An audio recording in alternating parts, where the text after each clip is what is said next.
Hi everyone, this is Ben Clymer, owner of ShopPersianRugs.com. I just wanted to make a quick video for you. I haven't been making videos much lately, but I saw a good opportunity to make one of this small Afghan Baluchi rug. This was a rug that we just recently took in.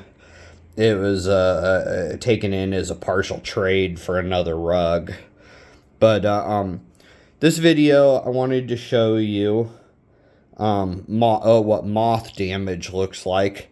If you can see right here, this section of the rug that I'm pointing at, this is what moth damage looks like. The moth larvae, when they hatch, they eat the wool, leaving the foundation. Well, they leave the foundation in cotton, in a rug that has a cotton foundation.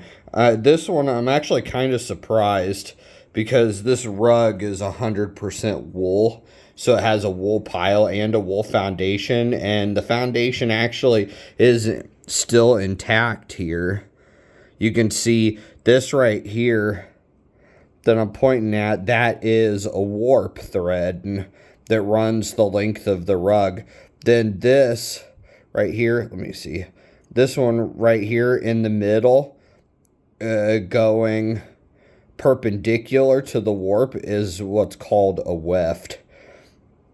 And in this rug, all the warps and the wefts are all wool, as well as the pile. So it's a little surprising they only ate the pile. They didn't eat through the threads in it as well. But we're gonna go ahead and do a little patch job on this. I don't have the exact same color of wool, but with this smaller repair, I don't think it's really worth ordering the exact color of wool in a rug that's like this anyways. Like a nomadic kind of tribal, well, not nomadic tribal, like a nomadic prayer rug. You're gonna find inconsistencies in it. You're going to find a brush, which is color changes, and a lot of times when they make these rugs, they intentionally put imperfections in them because it is insulting to the gods for the rug to be perfect.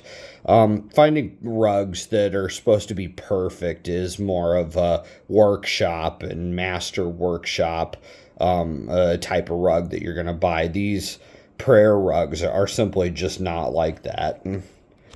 But anyways, I'm not going to film doing the repair. I don't really have this set up to film that while I'm doing it, and I don't have anybody helping me either.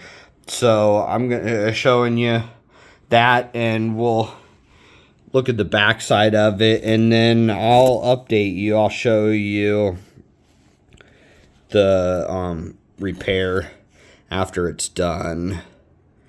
It looks like there might actually be a broken warp in here.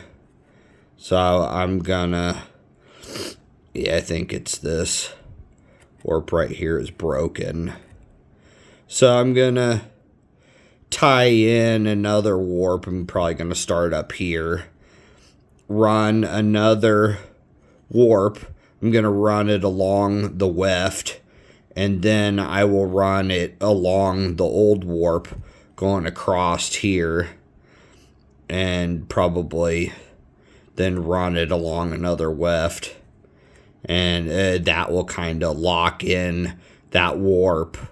That'll help hold it in place, help secure it, and then that way when I'm retying the knots in here, this warp will do the same thing that these other warps are doing, which is securing the knot. So thank you for watching. Have a great day. Bye.